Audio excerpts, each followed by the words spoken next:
Good morning. Welcome to our first Power 30. In case you haven't heard, we're switching it up a bit and we are changing our format a little bit. 10-10-10 and Adult Sunday School are now becoming Power 30. So we'll start out each service each week with an inspirational message, and then we'll be followed by United Prayer leading into our worship service. So this morning, you get to listen to me for 20 minutes instead of 10 today, so good luck. All right, this morning I'd like to start by reading Psalm 121, 1 through 8. I will lift up mine eyes unto the hills, from whence cometh my help. My help cometh from the Lord, which made heaven and earth. He will not suffer thy foot to be moved. He that keepeth thee will not slumber. Behold, he that keepeth Israel shall neither slumber nor sleep. The Lord is thy keeper, the Lord is thy shade upon thy right hand. The sun shall not smite thee by day, nor the moon by night. The Lord shall preserve thee from all evil, he shall preserve thy soul. The Lord shall preserve thy going out and thy coming in from this time forth, even forevermore. So in 1965, the Beatles released their song, Help. And I do not have a fear of public speaking, but I have a major fear of public singing. So I am going to read you the words instead of sing them. Help, I need somebody. Help, not just anybody. Help, you know I need someone. Help. When I was younger, so much younger than today, I never needed anyone's help in any way. But now these days are gone, I'm not so self-assured, and now I find I've changed my mind and opened up the door. Help me if you can, I'm feeling down, and I do appreciate you being around. Help me get my feet back on the ground. Won't you please, please help me? And now I'm sure you'll be singing that song in your head the rest of the time I'm speaking, but help.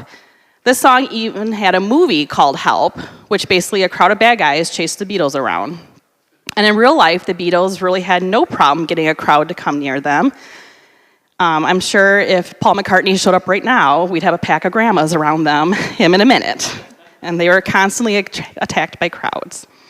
And despite what the Beatles song said, I read an article a few years ago that was geared towards women that said if you are being attacked and need help, you should not yell help, but actually you should yell fire. People today are desensitized to the word help, and we tend not to react to it. Help is used in so many situations that aren't life-threatening, like, can you help me get this book off the shelf, or can you help me tie my shoe? Fire, on the other hand, is scary and will make people look. And I did a little online research about this theory, and it's quite interesting. This idea came about in the late 90s from self-defense instructors and a retired Chicago police officer. However, in 2022, I bet we're even desensitized to people yelling fire. Think about that. If someone shouts fire, do you run towards it for help? No. Most people run in the opposite direction. And think about all the times you've been in a building and the smoke alarms start going off, and all the 40-somethings are looking around like, what should we do? When you're 4, you learn that when an alarm goes off, you leave the building. But we're just sitting here wondering if this is a real fire, and most of the time we just ignore it. The word fire no longer induces the need for one to help. So I found a Quora board online that was discussing this topic, so obviously it's real scientific data. But the author cited a study by Shotland and Stebbins, who studied bystander help, so it sounded pretty good to me. And here's a little bit of an excerpt regarding yelling fire instead of help. Researchers doubted the premise, reasoning that in high-stress situations, ambiguity makes people not want to get involved and is likely to intervene because they are afraid of doing the wrong thing. When other cues from the situation suggest that there's some sort of violent assault, but when someone yells fire, this is a high-stress, ambiguous situation. Social cognition researchers enlisted help from actors in their university's drama department to create audio that made it sound like a woman was getting knocked around a room by an angry man. They branched into 3 versions. One ended with the woman yelling, help, help, which is version A. Another branched into her yelling, fire, fire, which is version B. Another branched into a woman yelling, why are you doing this? I don't even know you, version C. This last version was because there had been previous experiments that found that when a man attacks a woman in public, many people assume they are in some sort of domestic relationship, and they are more reluctant to intervene when they believe this is the case. So ultimately, version B, yelling fire, actually had the least intervention. Version C, I don't know you, had the most. And version A, help, was in between. So my theory on yelling fire is pretty much just nonsense. But this is all interesting stuff to me. Why are we as a society not willing to give help? It's because we're so self-centered. When I thought about this a little bit more, ladies should start yelling free tacos when they need help because the mobs would start running towards them. As the article stated, there's ambiguity to the word help. Even if people have great intentions and want to help, oftentimes when in a crowd, people just assume that the other person is going to do the helping and they don't want to get any way of any harm. And this is why when you take your CPR classes, they tell you not to just shout, somebody call 911. You actually shout, Chad, call 911. Otherwise, no one else is going to do it. We currently live in a society where no one really wants to help anymore. We'd rather just throw money at it. And that's something I've been completely guilty of from time to time. Sometimes I just have more money than time to help someone. And that sounds crazy, but it's true. We've all been guilty of when lasagna dinner time comes around, or if someone just had a baby and needs a meal, we just volunteer to pay for it rather than take the time to actually help out and make the lasagna or the meal. I've totally done it. And this is where I just want to interject and say that I am thankful for the help this church is willing to give. I am constantly blown away by the help we receive. When I run an event, I'll do my initial reach out, but I do not beg for volunteers. I want people to be there who want to be there, not those complaining that they have to be there. And I'm always thrilled with how everyone comes together. We've had nothing but successful events because everyone is cheerfully coming together and being a help. So please realize this message is not what that's about. We have a church that is always willing to help. So help. I'm going to be completely honest. That's a word I have a really hard time saying. I do not like asking for help. In all honesty, I'd rather do things myself so they are done the way I want them done. And I have come so far in this. A few years ago, you never would have seen a sign-up genius coming from me for decorating help. I would have rather done it myself. I'm really into Enneagrams, and there is no doubt that I am 100% a type 1, the perfectionist. I want things done my way, no help. And in my brain, I don't need help. Help. This word is found 126 times in the King James Version of the Bible. But even more interestingly, the word trust is in the KJV 134 times. I've just spent the last few minutes talking about help. So why all of a sudden are we throwing trust into the conversation? Why is trust important? Because you can't ask for help if you don't trust. I'm going to say that one more time. You can't and you won't ask for help if you don't trust. You are only going to ask for help from someone you trust. If you don't trust the person, you won't even bother asking for help because you know they won't help you. Moms, think about your kids. How many times a day do your kids ask for help? You probably start to tune it out. But our kids trust us. That's why they're so quick to ask for help. When I worked in childcare, my kids trusted me. If they got stuck on the slide, they would immediately yell help instead of trying to figure it out on their own. They knew I was only one shout away from being there for them. Trust and help go together, and you will never convince me differently. You know why I have a hard time asking for help? Because I don't trust. Everybody likes to blame stuff like this on their childhood, but I had completely trustworthy parents. They were on time for everything, I always had what I needed, and I could rely on them for anything growing up. My mom even said a few years ago that I need to stop with the trust issues and that I didn't get this from her. I can't blame it on my childhood. If I'm being 100% honest, there are a few people that I trust to watch my child. I've always hated asking people to give Emily a ride or help out with her.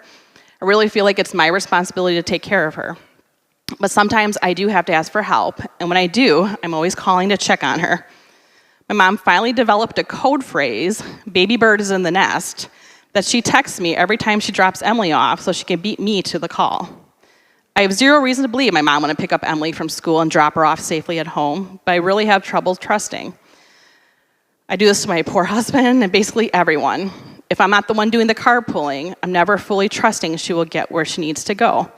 In fact, I'm trusting her with someone right now to get a ride, and I'm kind of freaking out about it, and I can't wait to get back to my seat and check my phone and make sure it all went okay. So why don't we trust? Because somewhere along the line, people have let us down. I hated group projects in school because I could never trust my partner to do their part of the job. I've been burned by a partner the past who didn't just show up or didn't do their part to my high standards. I've been let down by promises of date night just to get a call that he has to work late. I don't get excited for vacations until we're driving in the car because there's never a 100% guarantee we're going to be able to go. I've trusted friends with my secrets just to hear my business being gossiped about by other people. I've trusted my husband to get a promotion just to have him fired a week later. I've trusted my ride to show up on time so I'm not late for something, and they were late. I've trusted many, many times and been let down more times than I can count. We may have a hard time trusting people, but ultimately there's only one person we should really be trusting, and we need to trust. The real question today is, do you truly trust Jesus? Of course we're going to quickly answer, yes, I trust Jesus, but do you really? Proverbs 3:5 says, trust in the Lord of all thine heart and lean not on thine own understanding. Sometimes I hate using such common scriptures, but maybe we repeat scriptures like this all the time because they are so important. Maybe it's because it's something we need to constantly be working on and it's at the forefront of our minds. I want you to think about this. We pray to God and tell him what we need, and sometimes it seems like nothing's happening. Maybe you aren't getting the help you need from the Lord because you are not trusting in him yet. He can't help you if you don't trust him. I can't even count the number of times I've needed an answer from God, and it wasn't until I gave up control and said, okay, I trust you, that I've gotten an answer. If I keep yelling, help, help, but I don't actually believe and trust that someone's going to come help me, what's even the point in yelling? I might as well just sit there by myself. It's the same with Jesus. If I keep yelling, help, help to him, but don't trust that he's going to show up at the perfect time, what's even the point? We need to trust him and his timing and his perfect help. Jesus will not let you down. He is dependable. He is not the slacker in the group project who calls in sick. And he's not the guy who doesn't show up to work and now your husband has to work late. He is always there for us, and the sooner we figure it out, the better our lives will be. As Hebrews 13:5-6 said, I will never leave thee nor forsake thee, so that we may boldly say the Lord is my helper. He is always by our side. Trust is hard. You know why? Because trusting is submitting. When you trust someone, you are relinquishing control of the situation and truly putting your faith in someone else. And that's why these team building events have all those trust falls. You're supposed to fall backwards and trust that your partner is going to catch you. Sorry, Danielle, you are in my circle of trust. But I'm not stupid, and I'm not going to fall back and let you catch me because you're getting crushed. And that's the exact attitude that shows that trust is hard. We think our problem or situation is this giant, like me, and I don't really trust that the little guy, Danielle, is going to be able to take care of it or catch it. But if I really trusted it, I would believe she'd muster up some kind of super strength and catch me. If David could take on Goliath, I should be able to trust that my friend could catch me if needed. Ladies, I think we really do struggle with trust because of all the letdowns in our life, and that's why sometimes we have a hard time submitting, not just to our husbands, but our Lord. I'm always a work in progress. Back to my Enneagram 1, just my natural personality makes me think that I know what's best, and I want to control the situation, and I want decisions made now and stuck to. Life isn't like that. I remember my dad saying to us, I'm not a mind reader, and I've seriously taken that to heart. I have a marriage where Chad does not need to read my mind because I tell him exactly what's on it. And a couple weeks ago, he announced over the pulpit that he's an optimist and I'm a pessimist, which is a big shocker. But here's another little secret. I'm incredibly decisive, and once the decision is made, I'm okay with it, good or bad. He's incredibly indecisive and second-guesses decisions for weeks or months. And this isn't the best situation when we have a big, life-changing decisions to make, especially when I'm the personality who thinks I'm always right. But shockingly, I do not always know what's best. I like to have my little freakouts and then go on a walk and clear my brain. Many times when I return from my walk, I go back to Chad and say that I trust him to do what's best for our family and truly submit to him. Giving him back the authority and submitting is the ultimate act of trust. When you truly submit and trust, you can finally realize where your help comes from. Jesus is that help. Despite not thinking so, I need help. We all need help. We can't do this life alone. We are to cry out to Jesus in our times of need and ask for help. As Psalm 124:8 says, our help is in the name of the Lord who made heaven and earth. And Psalm 28:7, the Lord is my strength and my shield. My heart trusteth in him, and I am helped. Therefore my heart greatly rejoiceth, and my song will I praise him. Once we trust, our help can come in different forms. It can be the help you didn't even know you needed.